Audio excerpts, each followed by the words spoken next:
প্রিয় ছাত্রছাত্রীরা, এখন আমি reproductive health, human reproductive health এই অধ্যায়ে চতুর্থ পর্ব শুরু করছি। এখানে আমি কন্ট্রাসেপশন, তৃতীয় পর্বে আমি কন্ট্রাসেপশন অর্থাৎ জন্ম নিয়ন্ত্রণের যে পদ্ধতি এটা নিয়ে আলোচনা শুরু করেছিলাম এবং একটা পার্ট পর্যন্ত আলোচনা করেছিলাম। সেটা হচ্ছে যে ন্যাচারাল আলোচনা করেছিলাম, আর্টিফিশিয়াল পদ্ধতি, এই টেম্পোরারি মেথডের মধ্যে ন্যাচারাল, আর্টিফিশিয়ালের, ব্যারিয়ার এবং কেমিক্যাল মেথড এই পর্যন্ত আলোচনা করেছিলাম। এই পর্বে আমি আইইউসিডি থেকে শেষ পর্যন্ত পুরোটা আলোচনা করছি।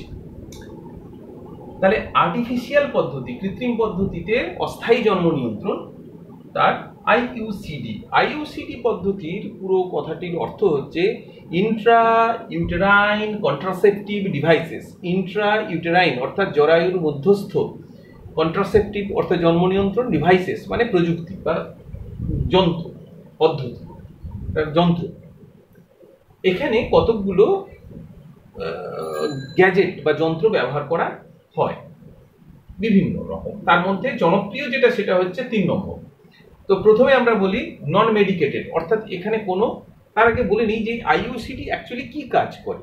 না, আইইউসিডির কাজ হচ্ছে যে শুক্রাণুকে নষ্ট করে, শুক্রাণুর চলন শক্তি কমিয়ে দেয় এবং শুক্রাণু প্রবেশে বাধা সৃষ্টি করে। এই সব মিলিয়ে এগুলো মানে ডিম্বাণু পর্যন্ত প্রবেশে পৌঁছতে দেয় না, ডিম্বাণুর কাছে পৌঁছতে দেয় না। শুক্রাণুর চলন শক্তি অথবা নষ্ট করে অথবা তাকে নষ্ট করে দিই। তো নন মেডিকেটেড এইরকম যে মানে যেখানে কোনো ওষুধ নেই এইরকম যে আইইউসিডি, এটা খুব কম ব্যবহৃত হয়। লিপিজ লুপ নাম, এটা ব্যবহৃত হয় খুব কম। নেক্সট যদি এর থেকে বেশি ব্যবহৃত হয় বলবো হরমোন রিলিজিং, অর্থাৎ হরমোন নিঃসরণ করে এমন যে আইইউসিডি, যার উদাহরণ হচ্ছে LNG-20, প্রোজেস্টাসার্ট, LNG-20, এরা হলো হরমোন রিলিজিং। এরা কি করে, ইউটেরাসের মধ্যে স্থাপন করা হয় এবং ইমপ্ল্যান্টেশন, ভ্রূণের যে রোপণ অর্থাৎ ইমপ্ল্যান্টেশন হয় তাকে বাধা দেয়। এরা জরায়ুর মধ্যে ভ্রূণের রোপণকে বাধা দেয়। কপার রিলিজিং, অর্থাৎ উদাহরণ কপার 7 ইত্যাদি। কপার টি এদের মধ্যে বেশি জনপ্রিয় এবং এটা সব থেকে বেশি ব্যবহৃত হয় আইইউসিডির মধ্যে।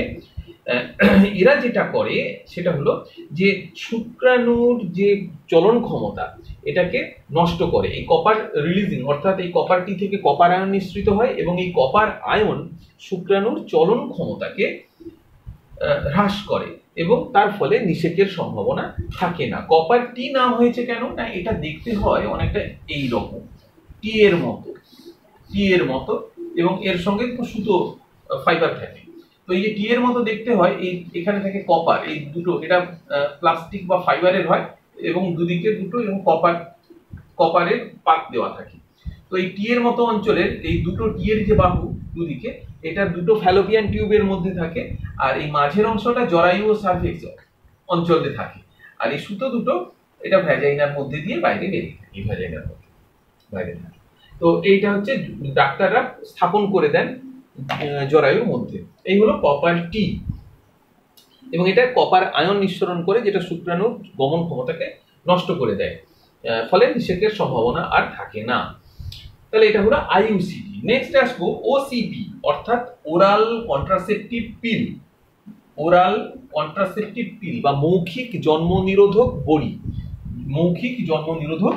বড়ি। ওরাল কন্ট্রাসেপটিভ পিল, এর মধ্যে দুটো, একটা হচ্ছে কম্বাইন্ড পিল আর একটা মিনি পিল। প্রথমে আসি কম্বাইন্ড, মানে যুগ্ম বড়ি, পিল অর্থাৎ বড়ি কম্বাইন্ড। এখানে ইস্ট্রোজেন এবং প্রোজেস্টেরন সিনথেটিক অর্থাৎ কৃত্রিম, ইস্ট্রোজেন ও প্রোজেস্টেরন এই দুটো কম্বাইন্ড ভাবে ব্যবহার করা হয় এই ওষুধের ক্ষেত্রে। যেমন মালা এন, এগুলো এটা হচ্ছে কম্বাইন্ড পিল। আর একটা হচ্ছে মিনি পিলে কেবলমাত্র সিনথেটিক প্রোজেস্টেরন ব্যবহার করা হয়, যাকে প্রোজেস্টিন বলা হয়। সিনথেটিক প্রোজেস্টেরনকে প্রোজেস্টিন বলে। তো প্রোজেস্টিন ব্যবহার করা হয়, এখানে কোনো ইস্ট্রোজেন ব্যবহার করা হয় না। শুধুমাত্র প্রজেস্টিন ব্যবহার করা হয়, সিনথেটিক যে প্রজেস্টেরন। উদাহরণ সহেলি। এই সহেলি, এখানে প্রসঙ্গত বলে রাখি যে নন স্টেরয়েড, এরা তো মানে ইস্ট্রোজেন প্রজেস্টেরন তো স্টেরয়েড হরমোন, তো নন স্টেরয়েড বডি হচ্ছে সহেলি। ওয়ার্ল্ডে প্রথম জন্ম নিরোধক নন স্টেরয়েড যে ওরাল কন্ট্রাসেপটিভ পিল ভারতেই আবিষ্কৃত হয়। Central drug research institute Lucknow 1991 সালে তৈরি করে ওয়ার্ল্ডে প্রথম নন স্টেরয়েড ড্রাগ, এই ওরাল কন্ট্রাসেপটিভ পিল, যার নাম দেওয়া হয় সহেলি। স্টেরয়েড জাতীয় এই যে মালায়ন যেগুলো, এগুলো হচ্ছে স্টেরয়েড জাতীয়, যেহেতু প্রজেস্টেরন ইস্ট্রোজেন ইত্যাদির কম্বিনেশন থাকে, তাই এরা কিন্তু বেশি ব্যবহার করা রিস্কি, কারণ বাহের মধ্যে রক্ত যে কোনো সময় ক্লট করতে এরা সাহায্য করে বেশি ব্যবহার করলে, অথবা মেন্টাল ডিপ্রেশন হয়, ওয়েট গেইন হয়, অর্থাৎ ওজন বেড়ে যায়, মুখে ব্রণ বেরোয়, ক্লান্তি, বমি, বা ফেসিয়াল স্কিনের যে কালার, মুখের যে ত্বক এর রঙের পরিবর্তন ঘটে যায়, এমনকি স্তনে যন্ত্রণা ইত্যাদি অনুভূতি হতে পারে এই কম্বাইন্ড পিল বেশি ব্যবহার করলে। তাই মিনি পিল অনেক বেশি এগুলো হয় না, মিনি পিলের সম্ভাবনা নেই। সহেলি কথা বললাম, এটা এক্সাম্পল। এরপর সাবকিউটেনিয়াস, অর্থাৎ সাবকিউটেনিয়াস ইমপ্ল্যান্টস, যাকে নরপ্ল্যান্টও বলা হয়। সাবকিউটেনিয়াস ইমপ্ল্যান্টকে অনেক সময় বলে নরপ্ল্যান্ট। এটা হচ্ছে ত্বকের নিচে, চামড়ার নিচে সরু দেশলাই কাঠি যেমন হয়, দেশলাই কাঠির মতো দেখতে এই সিনথেটিক প্রজেস্টেরন হরমোন ইনসার্ট করে দেওয়া হয় ত্বকের তলায়, ঠিক দেশলাই কাঠির মতো লম্বা সিনথেটিক প্রজেস্টেরন একটা ক্যাপসুলের মধ্যে থাকে, এবং সেটা ত্বকের নিচে প্রবেশ করিয়ে দেওয়া হয়। এখান থেকে ধীরে ধীরে রিলিজ হতে থাকে হরমোন সিনথেটিক প্রজেস্টেরন, এবং প্রায় 5 বছর ধরে রিলিজ হয়। ফলে প্রায় 5 বছর আর অন্য কোনো জন্ম নিয়ন্ত্রণ পদ্ধতি ব্যবহার করতে হয় না সাবকিউটেনিয়াস ইমপ্ল্যান্টস বা নরপ্ল্যান্টের ক্ষেত্রে, প্রায় 5 বছরের। মর্নিং আফটার পিল, এটা ইমার্জেন্সি, অর্থাৎ ধরা যাক অসুরক্ষিতভাবে যৌন মিলন ঘটে গেছে এবং সেক্ষেত্রে সম্ভাবনা রয়েছে নিষেক হয়ে যাওয়ার, কিন্তু ধরা যাক দম্পতি তারা চান না যে তাদের নিষেক হোক, সন্তান হোক, সেক্ষেত্রে ইমার্জেন্সি ক্ষেত্রে এই মর্নিং আফটার পিল ব্যবহার করা হয়। এটা 72 ঘন্টার মধ্যে কাজ করে, অর্থাৎ যৌন মিলনের 72 ঘন্টার মধ্যে এটা কাজ করে। এক্ষেত্রে ডিম্বাণু নিষেক হতে বাধা দেয়, বা ডিম্বাণুর ইমপ্ল্যান্টেশন, ভ্রূণের যে ইমপ্ল্যান্টেশন হতে বাধা দেয়, রোপণে বাধা দেয় এই মর্নিং আফটার পিল।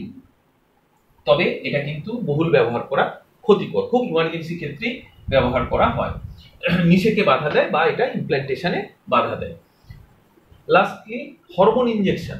এই হরমোন ইনজেকশন হচ্ছে কিছু হরমোন ইনজেকশন দেওয়া হয়, এটা ইনজেকশন দেওয়া হয় 3 মাসের জন্য, অর্থাৎ একবার ইনজেকশন দিলে এটা 3 মাস এফেক্টিভ থাকে, এবং এটা খুব স্লোলি কাজ করে এবং ডিম্বাণু উৎপাদনে বাধা দেয়, এই হরমোন ইনজেকশন করলে। এটাকে আরেকটাও বলা হয় হরমোন ইনজেকশনের নাম ডিপো-প্রোভেরা, ডিপো-প্রোভেরা বলা হয়। এক্ষেত্রে বলি এইটা কখন দেওয়া হয় না, যদি কোনো পেশেন্টের ধরো ডিম্বাশয়ে বা জরায়ুতে অপারেশন হয়েছে, সেক্ষেত্রে সেই মহিলাদের ডিম্বাণু উৎপাদন সাময়িক বন্ধ রাখার জন্য, যেহেতু অপারেশন হয় বা কোনো রোগ হয়, সেক্ষেত্রে এই ইনজেকশন দিয়ে বন্ধ রাখা হয়। উদাহরণ ডিএমপিএ, অর্থাৎ ডিপোমেড্রক্সি প্রোজেস্টেরন অ্যাসিটেট, ডিপো বানান ডিইপিওটি, ডিপোমেড্রক্সি প্রোজেস্টেরন অ্যাসিটেট। আরেকটা উদাহরণ নেট এন, অর্থাৎ নর এথিস্টেরন এনান্থেট, এথিস্টেরন এনান্থেট। এগুলো উদাহরণ। এটা আমরা যে এতক্ষণ আলোচনা করলাম, এটা হলো সব কিন্তু আর্টিফিশিয়াল এবং টোটালটা টেম্পোরারি মেথডের মধ্যে আলোচনা হলো। এরপরে লাস্টলি আসবো আমরা ভ্যাসেকটমি এবং টিউবেকটমি, যেটা পার্মানেন্ট, স্থায়ী পদ্ধতি। এই স্থায়ী পদ্ধতিটা আমি একটু আলোচনা করছি।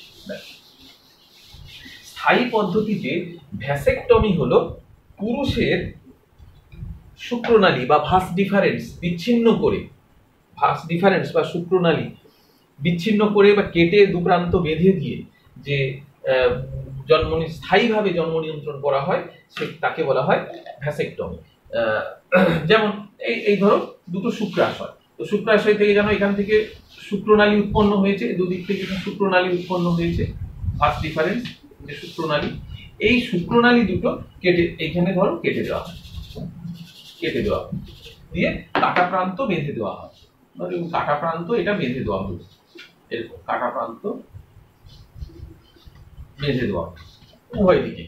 এই যে তাহলে কি হবে, এখান থেকে শুক্রাণু উৎপাদন হলো কিন্তু সেটা পরিবাহিত হবে না, এই পদ্ধতিকে বলা হয় ভ্যাসেকটমি পুরুষের ক্ষেত্রে।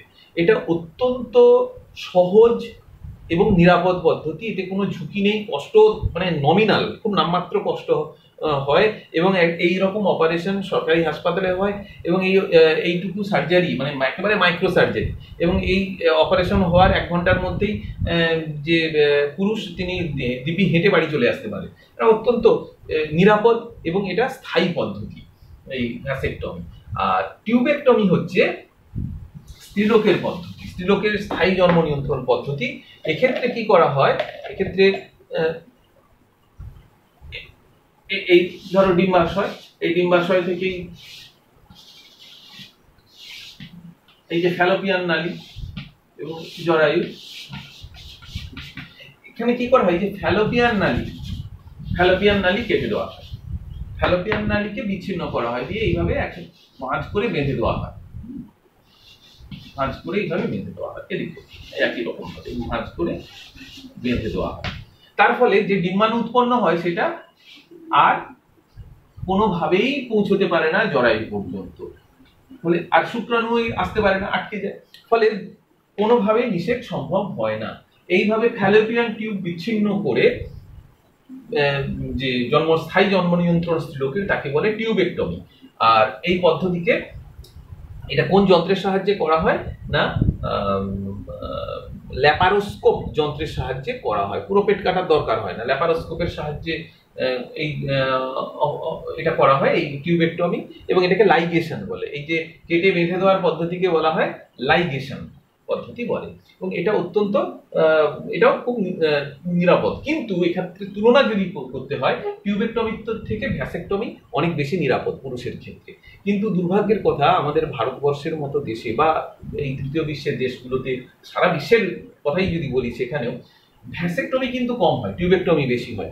অর্থাৎ স্ত্রীলোকদের ক্ষেত্রে যেটা তুলনামূলকভাবে ঝুঁকিপূর্ণ সেটাই বেশি হয়, পুরুষের ক্ষেত্রে ভ্যাসেকটমি অনেক কম ঝুঁকিপূর্ণ, সেটা কিন্তু বেশি হয় না। তার কারণ এটা হচ্ছে ওই পুরুষতান্ত্রিক যে সমাজের ভাবনা, যে পুরুষরা, এটা ভুল ধারণা রয়েছে যে পুরুষরা বোধহয় ভ্যাসেকটমি করলে তাদের যৌবন চলে যাবে, তারা বোধহয় কর্মক্ষম থাকবে না, তাদের ক্ষেত্রে শারীরিক নানা সমস্যা দেখা দেবে, কিন্তু আদপেই তা হয় না, একেবারে এবং যৌন ক্ষমতা চলে যাবে বলে একটা ভুল ধারণা থাকে। এখানে বলে রাখা দরকার, ভ্যাসেকটমি করা হোক আর টিউবেকটমি করা হোক, তার পুরুষ স্ত্রীলোক কারোরই যৌন ক্ষমতা নষ্ট হয় না, নর্মাল যৌন ক্ষমতা থাকে। টিউবেকটমি করলেও তাদের যে মেনস্ট্রুয়েশন অর্থাৎ রজচক্র সেটা বজায় থাকে, এবং নর্মাল টাইমে যে সময় বন্ধ হওয়ার কথা, মেনোপজ হওয়ার কথা, সেটাই হয়, যে সময় শুক্রাণু উৎপাদন বন্ধ হওয়ার কথা ঠিক তখনই হয়, কোনো রকম কোনো সমস্যা হয় না, কেবলমাত্র সন্তান উৎপাদন, সন্তান পেটে জন্ম দেওয়া সম্ভব হয় না। সুতরাং খুব নিরাপদ হচ্ছে ভ্যাসেকটমি, টিউবেকটমি, এবং ভ্যাসেকটমি সব থেকে বেশি নিরাপদ। তাহলে তোমরা এটা বুঝতে পারলে। আর এবং একটা জিনিস আমি এখানে শুধু একটু আলোচনা করে দিই, কখনো কখনো শর্ট কোয়েশ্চেন্স এটা থাকে, যে এই যে ওরাল কন্ট্রাসেপটিভ পিল, ওসিপির কথা বলেছিলাম, এরা কিভাবে কাজ করে, 4টে উপায়ে কাজ করে, এইটুকু শুধু বলে রাখি এখানে, এটা আমি মিস করেছি। ওরাল কন্ট্রাসেপটিভ পিল, নাম্বার 1, এটা ওভিউলেশনে বাধা দেয়, অর্থাৎ ডিম্বাণু নিঃসরণে বাধা দিতে পারে। 2 নম্বর, সার্ভিক্সের মধ্যে দিয়ে শুক্রাণুর যে যখন চলন হয় সেই চলনটাকে আটকে দেয়, মানে মিউকাস জাতীয় পদার্থ সার্ভিক্সে এতক্ষরণ হয় যে মিউকাসটাকে, সার্ভিক্সকে ব্লক করে দেয়, ফলে শুক্রাণু আর এগোতে পারে না। 3 নম্বর, যে ডিম্বনালীর মধ্যে, এই যে ডিম্বনালীর মধ্যে যে তার যে ডিম্বনালীর ভিতরে যে সঞ্চালনটা হয়, সেই সঞ্চালনটা বন্ধ করে দেয়, এবং ডিম্বনালীর মধ্যে খুব সিক্রিশন হয়, ক্ষরণ হয় মিউকাস, এবং তার ফলে ডিম্বনালীও ব্লক করে দেয়, ফলে শুক্রাণু আর এগোতে পারে না।